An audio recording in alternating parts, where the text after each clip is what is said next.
The air conditioning coughed itself quiet at 8:17 p.m., and I wiped the sweat from my forehead, oddly grateful for the stillness after a brutal 14-hour workday, as my fingers continued refining code improvements to the network's security framework. Thankless work no one truly understood, but everyone depended on. Then voices drifted through the thin wall of the executive conference room. I hadn't even realized anyone else was still in the building. "She noticed the pattern again," said Ryland. "Our CFO," his voice unmistakable. "Third time she's flagged those pension fund transfers, getting too close to where the money's actually going." I froze mid-keystroke. "Martina built this entire infrastructure," Chairman Lennox replied in his deep baritone. "But she doesn't need to know what's in the basement, so to speak." Hearing my name in their mouths made my skin crawl. "Agreed," Ryland said. "Terminate her Friday. Effective immediately." My stomach nodded. 6 years of my life, 6 years building their digital empire from the ground up. Can you imagine her face when we tell her? Wyatt, the HR director, chimed in, mocking the panicked look he said I always had when cornered, reminding the others how I looked at the budget meeting when they denied my raise request. Their laughter slithered through the wall, burning my cheeks. "She really thought she deserved fair pay," Lennox chuckled, as if constructing their entire infrastructure warranted more than entry-level scraps. "She should be grateful we even hired her," Ryland added. "Women in tech are a dime a dozen." More laughter. "Make sure everything is prepped to lock her out instantly," Lennox ordered. "I want her credentials gone before her ass leaves that chair. She's too sharp to leave anything behind." "What about the systems?" Ryland asked. "Who maintains them?" "That consultant, Braxton, has been shadowing her. Claims he can handle it for triple her salary. Worth every penny if we sleep better." My hands shook. I bit my lip until I tasted metal. 6 years of them stealing credit for my innovations while blocking every promotion. 6 years building something too essential, too critical, while being too female, too ethnic, too inconvenient to properly compensate. What they never understood was the elegant system linking their 16 global offices depended on a proprietary authentication protocol I created from scratch, one requiring my unique key signature every 60 hours, or it reverted to baseline. A safeguard I built after they blamed me for an accounting glitch that erased 3 days of transactions. A protective measure they mocked as hysterical, though it saved them twice. I closed my laptop quietly as their conversation shifted to golf scores and vacation houses. They had no idea what they'd just triggered. Wednesday brought unusual scrutiny. Owen, the CTO, hovered near my desk as I calmly reviewed code. "Making progress on that security update?" "The board suddenly wants a status report," he said, eyes sweeping over my screen. "Almost done," I lied, hands steady despite my racing pulse. "We should talk knowledge transfer soon. You're too critical to have everything in your head," he said. "Happy to document what you need," I replied with a practiced smile.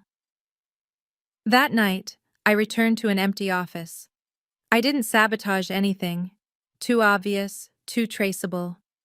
Instead, I created something elegant. A transparent bridge programmed to activate the moment my authentication key went inactive for exactly 47 hours. Not destruction, revelation. A silent pathway redirecting their executive communications straight into governmental oversight channels. Thursday morning, the unease deepened. During lunch, Asher, the IT director, appeared at my desk without warning. "Pulling long hours lately," he remarked. "Everything running smoothly, rock solid," I replied, watching him study my expression for any flicker. "The access patterns seem odd. Data routing paths have shifted since Monday," he noted, and my pulse spiked. Had he noticed? "Performance tuning," I answered evenly. "Reducing latency between departments, technical enough to sound valid, vague enough to reveal nothing." He nodded slowly. "Just be sure any changes get approval." "I can do that." That afternoon, 3 unfamiliar tech contractors arrived. They circled my workspace like carrion birds, murmuring with executives. I ensured my countdown sequence remained invisible, concealed beneath legitimate security protocols. Friday morning, Lennox himself stopped by, unprecedented in all my years. "Heard you've been putting in extra hours," he said, leaning against my desk with forced ease. "Dedication like yours deserves acknowledgement." "Just doing my job," I replied, matching his manufactured smile. At 4:15, I watched the executive team gather. At 4:28, I discreetly activated an irreversible sequence timer. At 4:30, I stepped into the boardroom. When summoned, Wyatt began the termination with rehearsed solemnity. "Due to organizational restructuring, we must make immediate staff reductions." I stayed silent, refusing them the thrill of visible panic. "Your system credentials," Owen demanded, sliding a form toward me. "Now." I surrendered my primary password, but conveniently omitted the authentication key that kept their precious partitions stable. "Any questions?" Lennox asked, unsettled by my calm. "Just one," I said. "When did you finally realize I was the only one who truly understood how your systems worked?" Their self-satisfied faces cracked. Security escorted me out as I counted hours in my head. Not 24, not 36, but precisely 47 hours until my absence triggered the protocol. Before we move forward with what happened next, thank you for staying with me through this journey. If you're enjoying this story of corporate betrayal and what unfolds when powerful men underestimate the wrong woman, please hit that like button and subscribe for more stories like this. Your comments mean everything. They show me what resonates with you. Now, let's return to what happened after I was escorted out of the building that Friday afternoon. My name is Martina Ellis. I'm 34 years old, with degrees in computer engineering and network security. I grew up as the only girl among 4 brothers, which taught me 2 crucial lessons: how to stand my ground and how to cover my tracks. Both proved invaluable throughout my career in male-dominated tech spaces. 6 years ago, I joined what was then a failing financial services firm. Their digital infrastructure was a nightmare. Outdated systems pieced together from 3 rushed acquisitions, security holes everywhere, and integration failures causing weekly outages. I rebuilt everything from zero, working late nights and weekends while the executives enjoyed long lunches and longer getaways. The system I engineered became the company's crown jewel, a proprietary integration platform that seamlessly connected global sites while delivering real-time financial visibility competitors couldn't replicate. Client growth tripled, revenue quadrupled. The executive team claimed massive bonuses and purchased vacation properties. I received a lukewarm performance review, a 2% raise, and a company mug. When I asked Lennox about advancement, he explained I lacked executive presence and suggested I smile more in meetings. When I proposed a technical leadership track, Ryland cited budget limitations while flaunting his new Patek Philippe watch. Then came the pension fund irregularities. While updating security modules, I spotted strange transactional flows, large transfers moving through a chain of accounts before disappearing off our tracking maps. I flagged it once. Ryland dismissed it as routine financial strategy. I flagged it twice. Owen told me to focus on my assigned workload. The third time, I documented the pattern thoroughly. And now I knew exactly where that had led me. Saturday passed peacefully as I hiked mountain trails, letting the quiet scrub away the corporate poison. Sunday morning, I powered my phone back on to 10 missed calls, 15 urgent texts, and 3 increasingly frantic voice messages from the executive team. The last voicemail was from Lennox himself. "Martina, whatever's happening with the systems, we can fix it. Name your price. Call me immediately." Too late. The 47-hour window would close at 3:15 p.m. Monday would bring their reckoning. I hadn't leaked data. I hadn't planted false information.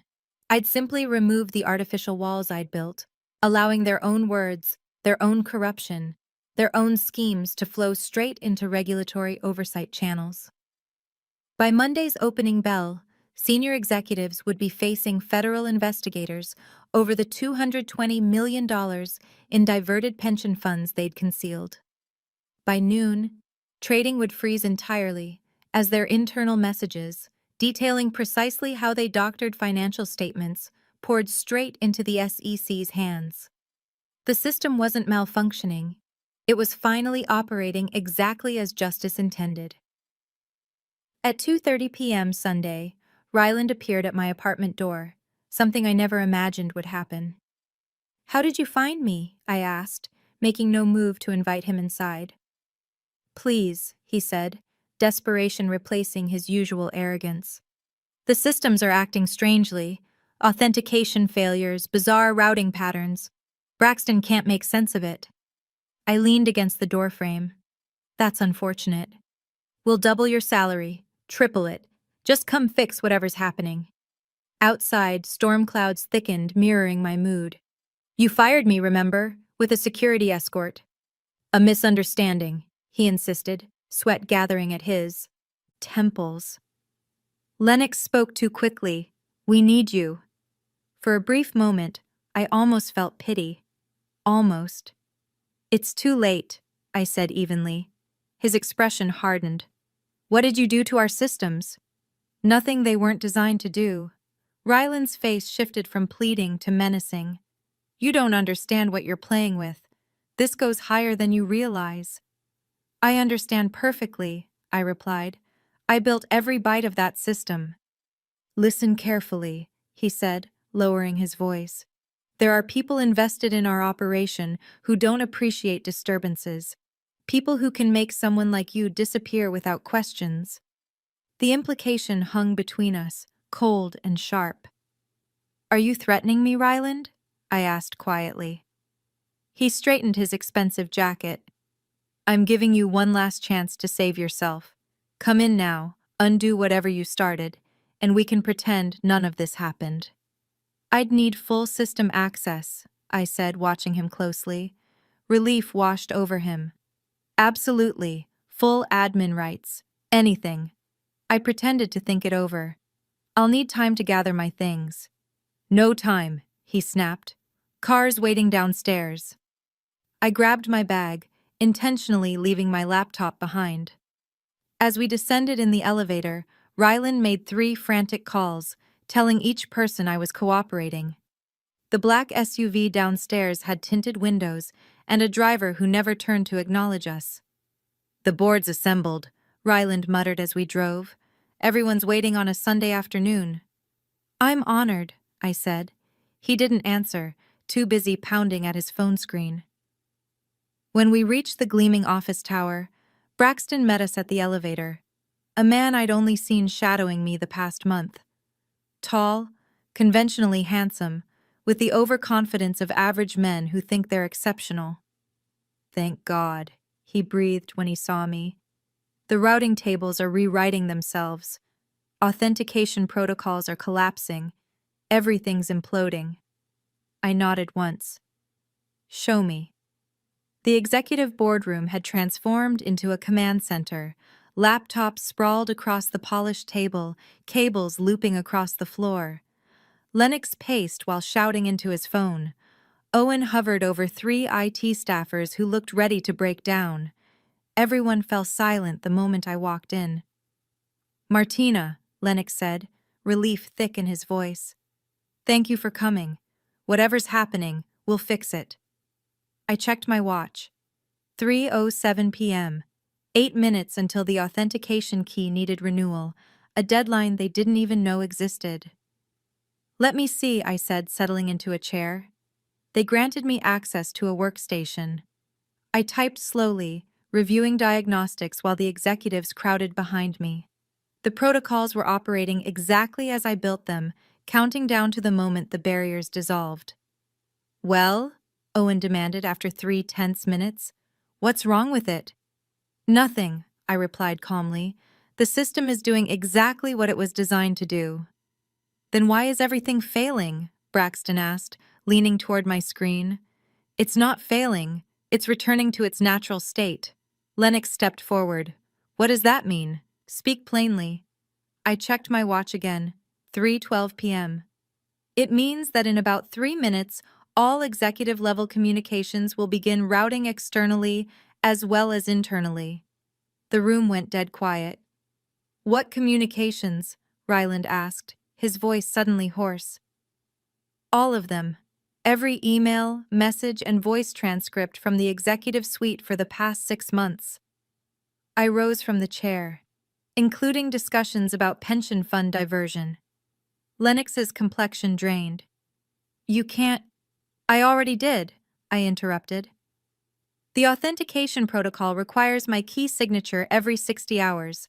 After my termination, I shortened it to 47, knowing you'd never catch it in time. Stop it, Owen barked. Now. I can't, I said simply. It's irreversible once started, even if I wanted to help, which I don't. Braxton shoved past me and began typing furiously. There has to be an override. There isn't, I said. I designed it that way after you blamed me for your last accounting fiasco. Ryland grabbed my arm. Listen to me. Fix this, and we'll give you anything. Board position, name your salary. I pulled away from his grip. You should have thought of that before deciding I was disposable. By 3:14 p.m., the executives were shouting over each other. Pull the servers offline. We can't shut down global operations. Call legal. Destroy the hard drives. I walked toward the door, but 2 security guards blocked my exit. You're not going anywhere, Lennox said, voice quivering with rage. Not until you stop this. That's kidnapping, I pointed out calmly. It's national security, he countered. What you're doing is terrorism. I laughed, exposing. Your financial crimes isn't terrorism, it's whistleblowing. At 3:15 p.m., my phone vibrated in my pocket. The countdown had reached 0. Alarms blared from multiple computers, red warnings flashing across screens. Braxton cursed loudly. What's happening? Lennox demanded. Authentication failure, Braxton read. Protocols reverting to baseline, partition walls dissolving. English! Ryland shouted. I answered for him. It means your secrets aren't secret anymore. The next 4 hours were chaos. IT specialists cycled through increasingly desperate measures, while executives pulled me into interrogation after interrogation. None of it mattered. Hiding information. Correct, I replied. The system reverted to its natural state. She studied me for a long moment. Clever. Almost too clever. Which raises questions about your own culpability? My mouth went dry. I flagged the irregularities 3 times. So you've said, but we only have your word for that. Had I miscalculated? Was I about to become the scapegoat after all? Director Hollister slid a folder across the table. Open it. Inside were printouts of my 3 flagged reports, complete with timestamps and recipient acknowledgments. Where did you get these? I asked, stunned. Your authentication protocol reset didn't just expose their communications, she explained. It also restored access to suppressed internal reports, including these the executives deliberately buried. She almost smiled. You've been more thoroughly vindicated than you realized. Relief washed over me. What happens now? Now, she said, closing the folder. We'd like to offer you a job. I blinked at her, unsure I'd heard correctly. A job? The Financial Crimes Task Force needs people who understand how these systems work from the inside, people who can recognize patterns others miss. She leaned forward. People with your particular skill set and moral compass. I'm not law enforcement, I said cautiously. No, she replied. You're something more valuable, a systems architect who understands both the technical and human vulnerabilities in financial networks. She slid a business card across the table. Think about it. We offer competitive compensation and the satisfaction of stopping people like Lennox before they can do real damage. I pocketed the card, my mind spinning with possibilities I hadn't considered. As I left the federal building, my phone buzzed with a notification. Breaking news. The company's stock had plummeted 68% since trading resumed. The pension fund story had broken wide open, triggering special financial reports on one of the largest attempted corporate pension thefts in history. That evening, my doorbell rang. A courier handed me a certified letter, a preliminary lawsuit naming me as a defendant alongside the executives. The board was scrambling to distance themselves, attempting to frame me as a disgruntled employee who had participated in the scheme. My stomach dropped. Had I underestimated how far they would go to protect themselves? I called Director Hollister immediately. "We expected this," she said calmly. "Standard corporate defense strategy. Spread the blame as widely as possible. Don't worry, Miss Ellis. The evidence speaks for itself, but legal battles could drag on for years." Panic rose in my throat. "I can't afford—" "Check your email," she interrupted. "The Whistleblower Protection Office has already filed counter motions. You'll also find contact information for 3 attorneys who specialize in these cases. They're expecting your call." True to her word, my inbox contained everything she'd promised. One email stood out. A message from the Justice Department confirming my protected status as a whistleblower, effectively shielding me from corporate retaliation. Over the next 2 weeks, the situation evolved with dizzying speed. Lennox, Ryland, Owen, and 3 other executives were arrested on multiple charges, including wire fraud, pension theft, and obstruction of justice. The company announced a comprehensive reorganization as its stock continued to plummet. Meanwhile, I received an unexpected offer from the Pension Fund Trustee Board, a consulting position to rebuild the company's systems with proper oversight and transparency. The salary was triple what I had earned before. "We need someone who understands both the technical landscape and the ethical imperatives," Trustee Daniels explained during our meeting. "Someone the employees and retirees trust." I considered both offers carefully. The federal position offered the chance to catch other corporate criminals, while the trustee position meant rebuilding something broken into something better. 3 weeks after that fateful Friday termination, I sat in a cafe across from my former workplace, watching employees enter through the revolving doors. Many faces looked uncertain, worried about their futures now that the leadership had imploded. My phone rang. Jenny, the retiree who had thanked me, spoke without preamble. "Have you seen the news?" I hadn't. She directed me to a financial news site where the headline made my coffee go cold. "Former CFO found dead in apparent suicide as pension fraud investigation widens." Ryland. I felt a complex mix of shock and sadness, but not guilt. His choices had led to his end, not mine. "There's more," Jenny continued. "They've discovered offshore accounts." The money trail led to 3 other companies with the same leadership structure. This wasn't isolated, it was systematic.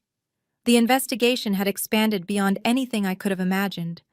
My simple act of removing digital barriers had uncovered an entire network of corporate theft spanning multiple companies and countries. That afternoon, I received an unexpected call from Braxton, the consultant who'd been shadowing my work. "Can we meet?" he asked, voice tense. "There are things you should know." We met at a public park. Braxton looked terrible, unshaven, bloodshot eyes, constantly glancing over his shoulder. "I didn't know," he began without greeting. "About the pension funds. I swear, Martina, they told me I was being brought in for standard succession planning. Why are you telling me this?"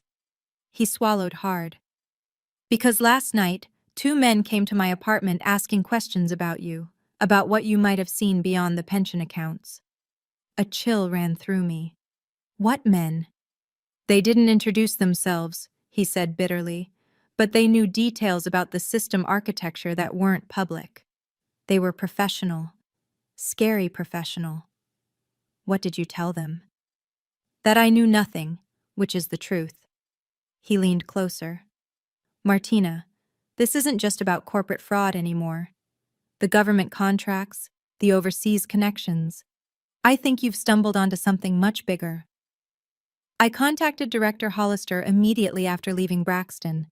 She arranged protective surveillance without hesitation, a precaution, not cause for alarm, she assured me. That night I couldn't sleep. Had I truly understood what I was exposing, or had I simply pulled one thread of a much larger tapestry? The next morning brought clarity in the form of a front-page newspaper story. Financial fraud investigation uncovers links to international money laundering operation.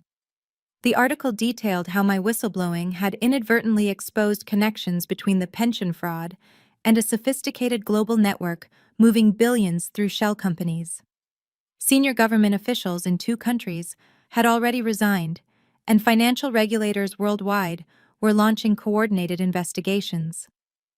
1 month after my termination, I testified before a congressional committee investigating corporate pension fraud. Cameras flashed as I described discovering the irregularities and being fired for my persistence. The committee chair called me a profile in corporate courage. The media transformed me from terminated employee to folk hero, the system architect who brought down a criminal enterprise. Interview requests flooded in. A major publisher offered a book deal. A prominent university asked me to give their commencement address. I declined most offers, uncomfortable with the spotlight, but I accepted Director Hollister's job with one condition. I would work as an independent consultant, retaining my freedom to choose projects and speak publicly about corporate accountability. 6 months later, I stood in a federal courtroom watching Lennox and the remaining executives enter their guilty pleas. Their expensive suits had been replaced with subdued attire, their arrogance replaced by defeated expressions. When Lennox glanced up and saw me, something flashed in his eyes. Recognition that his downfall had come not from a grand conspiracy or sophisticated sting, but from a woman he'd underestimated, a woman he'd laughed about firing while planning to steal from thousands of innocent people. The judge's sentencing was unsparing. 15 years for Lennox, slightly less for the others, financial restitution in the millions, and the complete dismantling of their personal wealth. The court views these crimes with particular severity, the judge stated. The defendants abused positions of extraordinary trust to enrich themselves at the expense of working people who spent decades building this company. As Lennox was led away in handcuffs, he stopped briefly beside me. "You've destroyed everything," he said, voice barely audible. I met his gaze steadily. "No, you did that yourself. I just removed the barriers that hid it." That evening I visited the company headquarters for the first time since being escorted out. The building looked the same, but everything inside had changed. New leadership, new protocols, new transparency measures ensuring no one could again divert funds without multiple levels of oversight. The system I had built now served its true purpose, protecting the financial security of thousands rather than the criminal activities of a few. My revenge wasn't in destroying something, but in restoring it to what it should have been all along. In my new office at the Financial Crimes Task Force, I kept a single memento from my previous job, the company mug they'd given me instead of a proper raise. Inside it, I placed the business card of the federal prosecutor who had thanked me for my courage. Not everyone gets to see justice served so completely in their lifetime. Not everyone who stands up against corruption lives to witness its unraveling. But that day in the courtroom, watching those who had dismissed me face the consequences of their actions, I realized the most powerful revenge isn't destruction, it's restoration. Setting things right, creating systems where truth can't be buried and exploitation can't be hidden.